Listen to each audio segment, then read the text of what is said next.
Aye, Captain, I'm looking forward to taking leave on Nova Atar. The museum there is supposed to be quite excellent. Lots of antique and one-of-a-kind machinery. Commander, are you certain it's not the Kazakhstanian cognac you're looking forward to? Do they make that there, laddie? I don't know. Why, Mr. Scott, I'm surprised at you, not knowing the location of a famous distillery. We invented that brandy, you know. Right. Of course you did. No, really. We did. No one would ever doubt you, Ensign, however... Sorry to interrupt, Captain, but we have an emergency call from the science vessel Demeter. She's in orbit around Balkos 3. On screen. Captain Kirk, good to see you're in the area. You have an emergency, Commander Gelman? Well, I'm not sure, actually. Maybe more of a case of better safe than sorry. We're orbiting Balkos 3 to study the Balkosi, a race of people just entering their own Stone Age. We've only been here 2 days. Already, we've found some unusual data. But just a few minutes ago, during the deep geologic probing phase, we were suddenly scanned. Scanned? I thought the Balkosi were just developing. They are, Captain. And there haven't been any indications of old civilizations until now. The scan was also of extreme power. Following that, we detected a power source coming online. We'll send the coordinates along with all the other information we've gathered. I was a little concerned that we triggered an old defense mechanism. With the amount of information it pulled in its scan, we'd be an easy target. I've moved the Demeter to a higher orbit on the far side of the planet. Quite reasonable, Commander. We're on our way. Thank you, Captain. Kirk out. This one should be hopefully straightforward, hopefully peaceful, but it never always works out that way. Let's do a little bit of research. John Gelman, Starfleet rank Commander, current assignment Acting Captain of the USS Demeter science vessel, currently assigned to research at Balkos 3. USS Demeter, a Federation science vessel named after the Greek goddess of agriculture. It is currently under the command of Commander John Gelman and is assigned to scientific research at Balkos 3.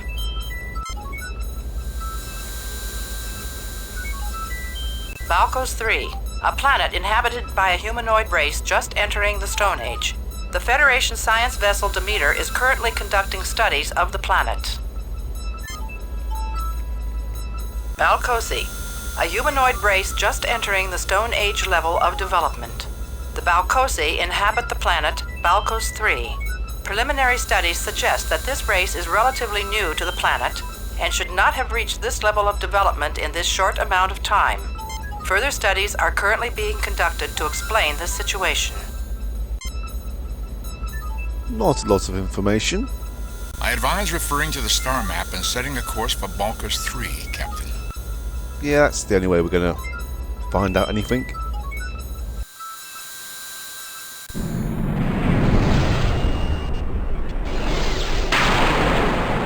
Approaching Balkos 3, Captain. Entering standard orbit.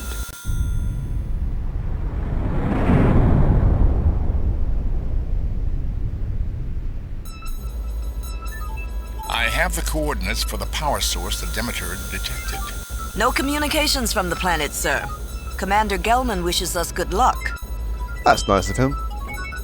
Spock, come with me. Scotty, you have the con, Lieutenant. Ask Dr. McCoy to meet us in the transporter room. Yes, Captain?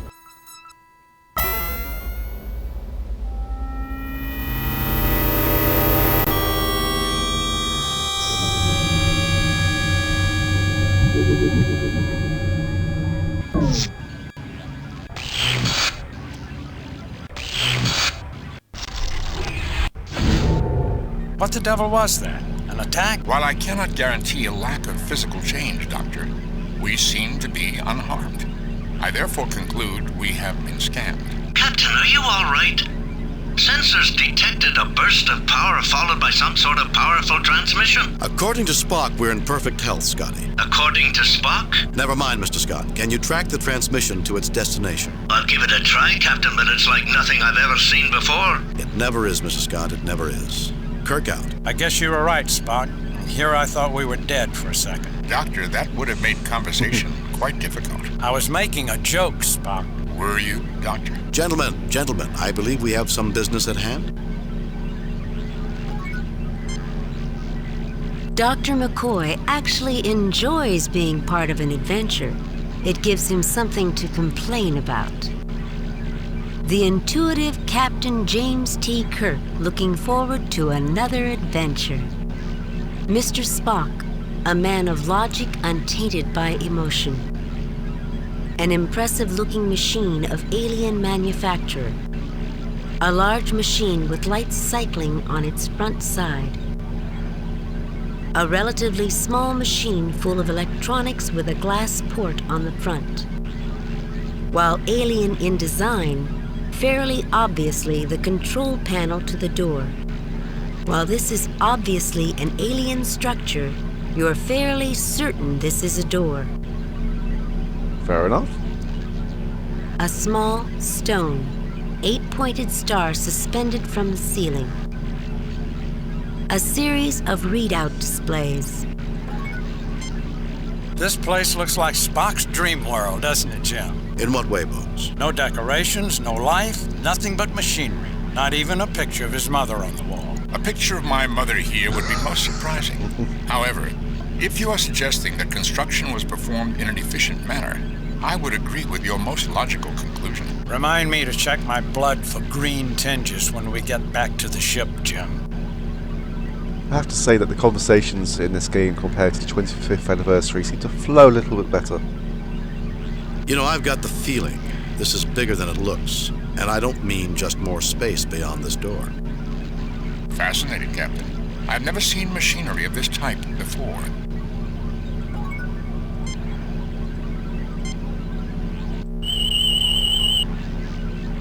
Nothing unusual about that object, Captain.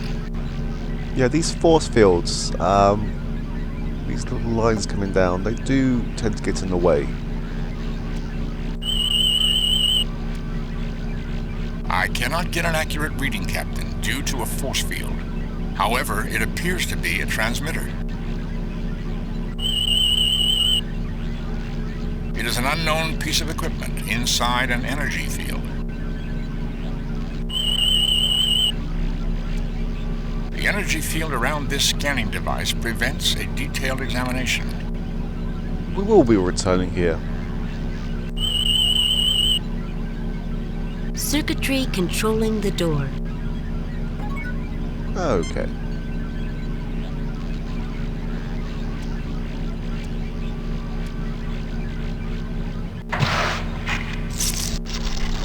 Quite simple, considering the appearance of the other machinery here.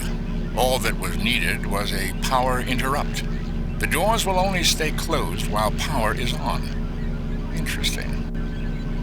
One of the things that I learned from the 25th anniversary is that you pretty much use Spock on everything.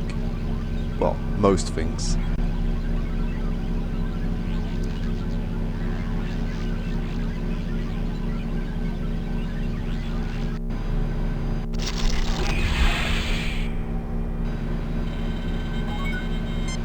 This seems pointless. The soft glow of an energy field surrounds what looks to be a large computer console and display. A view screen that looks very similar to the one on the Enterprise. Seeing nothing but machines, McCoy is feeling somewhat out of place. Spock is feeling invigorated by these surroundings. Yeah, it's a very upbeat start to these guys. The captain feels a little uneasy for some reason. An automatic door with its associated control panel. Not exactly festive around here, is it? Machines. Machines everywhere, not a body to fix. I was examining that computer, Captain. Very interesting. The computer has an exceedingly large display screen. There are several conclusions. What conclusions, Spock? One, the individuals for whom this equipment was built have substandard vision. Two, the users have quite long arms or manipulative extremities and have to work a considerable distance away from the console and screen. Three, the large screen and lack of anything else in the room could mean it was expected that more than one individual would be viewing the display. We got hit with a power surge. It's interfering with sensors and we might have some trouble locking onto you. Well, if we intend on taking our shore leave with the rest of the crew, We'd better find out what's causing that power surge. The energy field is blocking any tricorder readings of the machinery inside. I think we're done here for the moment. So there's 3 new areas we can discover or explore. And there is a... You can do it in any order, but I'm going to do it in, I wouldn't say an optimal way, but one where we're not going back on ourselves too much. I really should learn how you do these doors, Spock, but since you're here...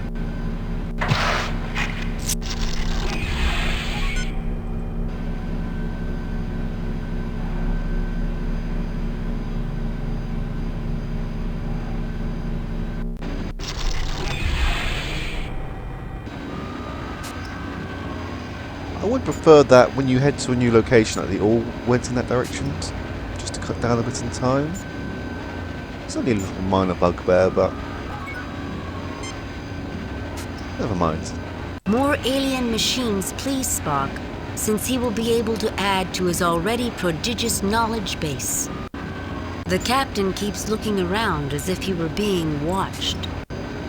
McCoy feels somewhat annoyed and can't figure out why. Okay, their good mood is very quickly diminishing. This unit is rhythmically dropping discs into its bin. A bin containing very small discs. A bin containing small badges. A large computer performing some unknown task. Essentially an on-off control device. This cube contains a significant amount of circuitry. An optical bridge cable. A component interface card. Another unknown alien machine. This door looks like most of the other doors in the complex. I hate this place, Jim. Too many machines. Bones, Spock, this place is making me uncomfortable. Let's make this quick. Every room appears to have a central theme. Whoever built this complex has a very compartmentalized mind. A small device for display controls.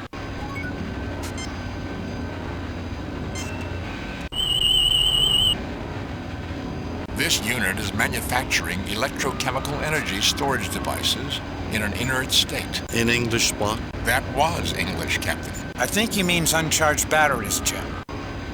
There are still several batteries in the bin, Captain. Captain, the tricorder readings indicate there are small devices in that container.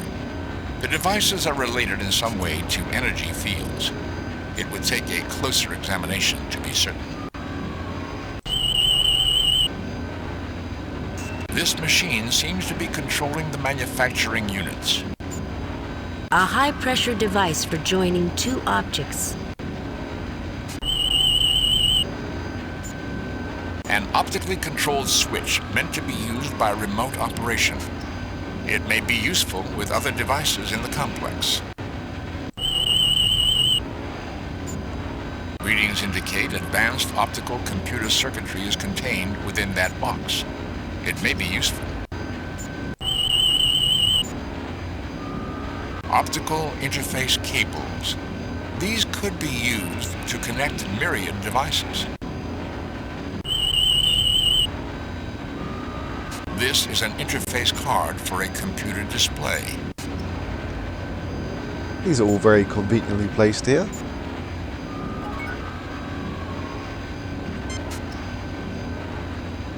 The bin contains small plastic discs, Captain. The plastic is essentially inert in this form.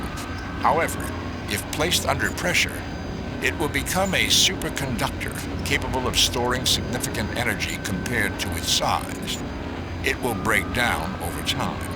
That is why it is commonly stored in this state. Probably should hang on to a few, don't you think? A logical choice.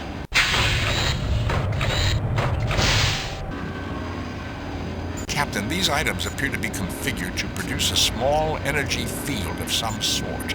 They do not appear to be powered at this time. Why don't you see what you can do with them, Spock? That would seem to be a logical thing to do. I will take enough for all of us.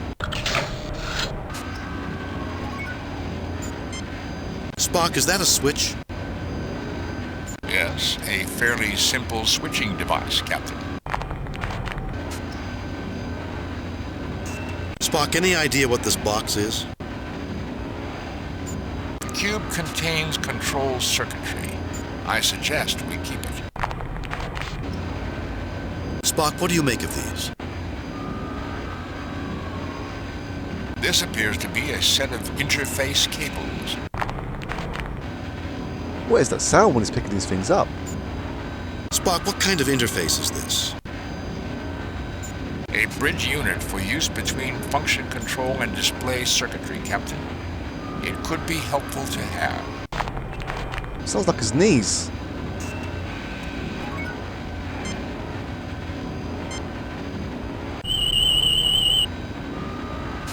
The tricorder shows this to be a touch-sensitive display module. Spock, what do you make of the screen? This is a computer display module, Captain.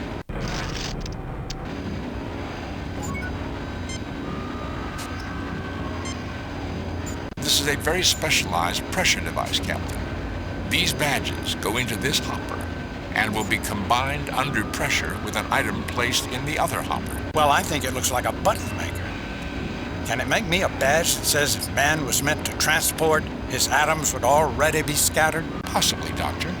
But after pressure application, it would be unlikely you would be capable of reading much. You're not a lot of fun, Spock. I did not realize that was part of my job requirement, Doctor. Is it part of yours? At times like this, yes. The badges have been placed into the hopper, Captain. I believe these are batteries. The batteries have been placed into the device.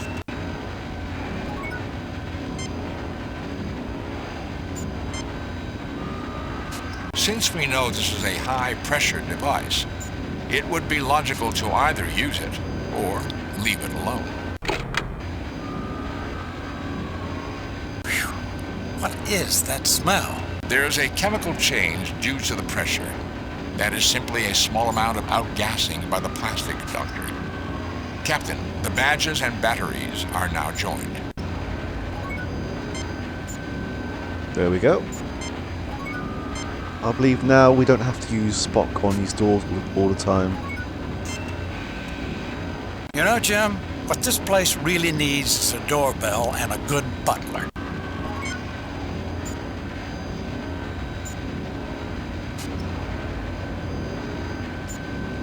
Maybe I'm wrong.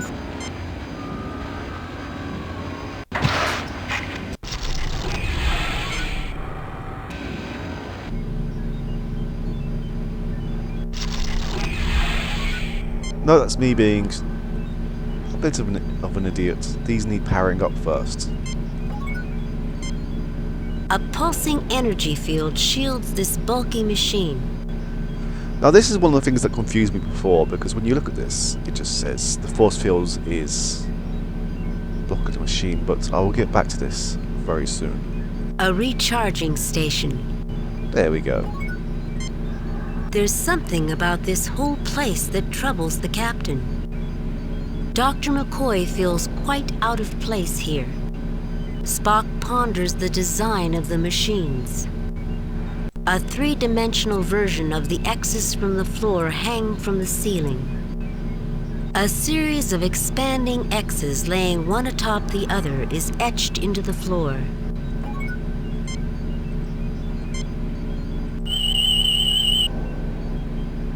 Nothing unusual about that object, Captain. This device transforms its internal energy into useful quantities for other portable devices. The transfer takes place at the small outlet junction located near the center of the unit. So what is that in English, you pointed-eared confusion factory? In English, it remains exactly as I said. However, for those unskilled in the language, this is a battery charger. For once, why can't you just come up with a simple explanation first? It's not always necessary, Doctor. You are not always around. What is it with you two? You're like children. I'm getting tired of it. Why am I snapping at you? I have to get the name of the interior decorator. An interesting place, Captain. There seems to be a reason for it beyond the obvious. I just keep asking myself, who's behind all this?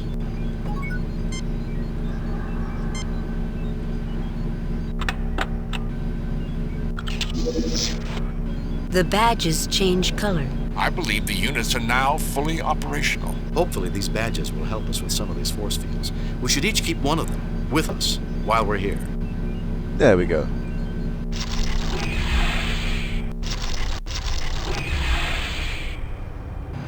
Let's go back to where we started.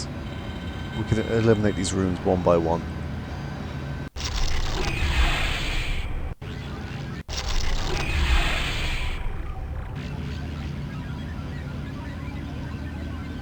We don't actually have to come back here, but in the interest of completion,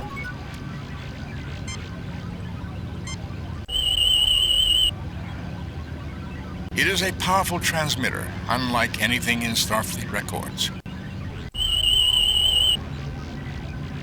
It appears to be a detection device. Judging by the complexity of its circuitry, I would gather that it is quite sensitive. It is a scanner with both long-range and detailed capabilities.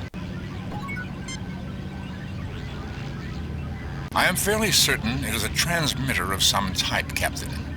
While the construction and circuitry are totally unfamiliar to me, I do notice a lack of signal focusing or the ability to go omnidirectional or any other similar change.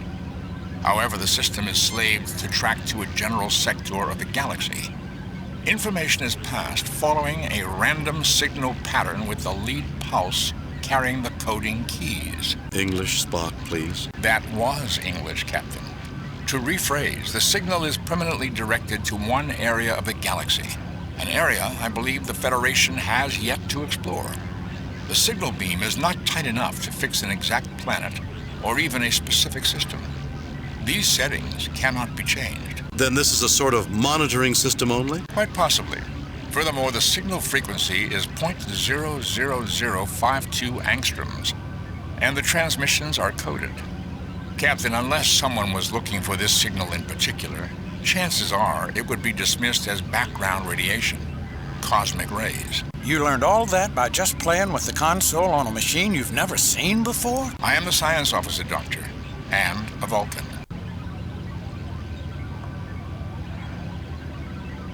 A sensor device, quite sensitive. This system detected the geological scan from the Demeter. Chances are good that it had already detected the Demeter's presence. Then why not scan the Demeter immediately? That would have certainly alerted the ship to the presence of this equipment. Whatever or whoever controls this waited until its detection had already occurred.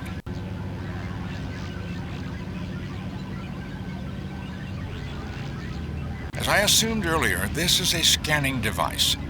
The architecture is quite interesting and quite elegant. Captain, whoever constructed this is probably more technologically advanced than we are. And taller. Look at how high the console is. Good observation, Bones. Thank you, Jim. But not necessarily correct. It is logical to assume they do work at a higher level, however. Are you trying to say their hands come out of their heads, Spock? I am not assuming they have hands, Doctor. Spock has been telling us all this information for the last few minutes. Bones makes one comment, and Kirk congratulates him for it. Seems a bit unfair.